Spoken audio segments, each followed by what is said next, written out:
বাংলাদেশ কার হাতে নিরাপদ মনে করেন? আমার কাছে শেখ হাসিনাই ভালো আছিল। চুরি চাস্তামি যাই করছে দেশটা ভালোই আছিল, যাই করছে দেশটা তো ভালো চলে। বাংলাদেশে আমার কাছে শেখ হাসিনাই নিরাপদ মনে হয়। লুটপাটও হয়েছে কিন্তু দেশের উন্নয়ন হয়েছে। 17 বছর আগে আপনি দেখেন কি ছিল, আর এখন ঢাকা শহর দেখেন, কিন্তু দেশের অনেক উন্নয়ন হয়েছে। আওয়ামী লীগ সরকার তো আমাদের ভালো খাইতে পারছে, আমাদের খাইতে পারতাছি না আমরা। শেখ হাসিনার হাতেই বাংলাদেশ নিরাপদ। বাংলাদেশ কার হাতে নিরাপদ মনে করেন? শেখ হাসিনার কাছে। এই মুহূর্তে বাংলাদেশ কার হাতে নিরাপদ মনে করেন? এই মুহূর্তে বিএনপিও না, আওয়ামী লীগও না, ছাত্ররাও না, একমাত্র সেনাবাহিনীর কাছে নিরাপদ থাকবো। আমরা খুব কষ্টে আছি বুঝছেন, ডক্টর ইউনূসও ঠিক মতন চালাইতে পারতেছে না। সেনাবাহিনীর কাছে গেলে সব ঠিক হয়ে যাবো, দেশটা খুব সুন্দর চলবো। সাবেক প্রধানমন্ত্রী শেখ হাসিনা উন্নয়ন করছে ভালো, আপনার নিরাপত্তা দিচ্ছে ভালো, এই জন্য তাকে প্রয়োজনে দেশে। সে তো লুটপাট করেছে। লুটপাট সবাই করে, পৃথিবীর সব দেশেই আছে, কমার বেশি। এই মুহূর্তে বাংলাদেশ কার হাতে নিরাপদ মনে করেন? আমি মনে করি শেখ হাসিনার কাছে নিরাপদ। হ্যাঁ, তো দেশের অনেক উন্নতি করছে।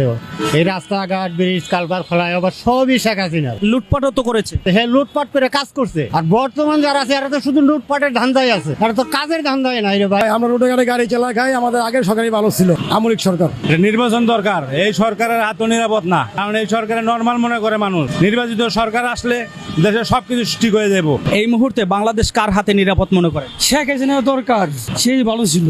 তার দল তো লুটপাট করেছে। কে বলছে এটা ভুয়া কথা? এখন লুটুর বেশি হইতেছে।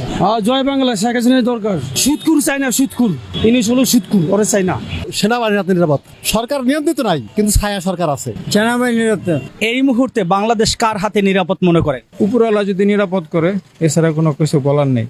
বাংলাদেশে বর্তমান পরিস্থিতি কি পর্যায়ে তা তো ভালো করে জানেন। আরো বক্তব্য 100 জন টেনিসের না কম হইলো, অভিজ্ঞতা হয়েছে না কি অবস্থা কি পরিস্থিতি। আমার মতো বিদ্যালয়ের কথা জানার তার প্রয়োজন নেই মনে করি না আমি। এই যে যাত্রাবাড়ি চত্বরটা ডেইলি ছিনতাই হইতেছে, পুলিশটা থানাটা সামনে না, থানা কি কমপ্লেন যায় না? এগুলি নিরাপদ দেওয়ার দায়িত্ব কার? এগুলি টেকেল দেওয়ার দায়িত্ব কার? জনগণের।